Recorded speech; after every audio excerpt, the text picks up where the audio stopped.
Guys, palagi bang memory full ang yung cellphone kahit na nag-delete ka na ng mga apps at mga videos sa cellphone mo? Watch these videos at baka ito ay makatulong sa iyo.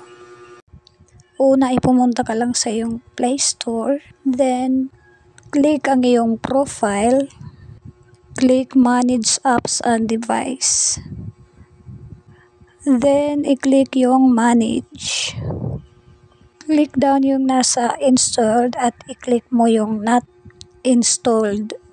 Then makikita mo yung mga apps na mga dinilit mo nung una-una, uninstalled mo nung una, nandyan pa rin yan. So yan yung posibleng nakaka-memory full sa iyong cellphone. I-click mo lang yung lahat ng mga not installed na mga apps at click mo lang yung delete. So, magkakaroon na ng free up space yung memory ng cellphone mo.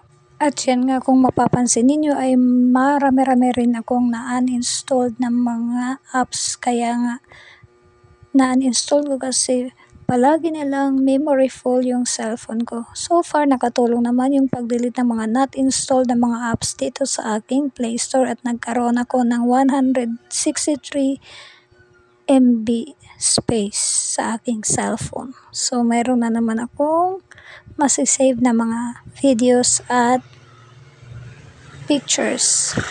After nga ma-delete, at yan ang lalabas. Charan! Thanks for watching!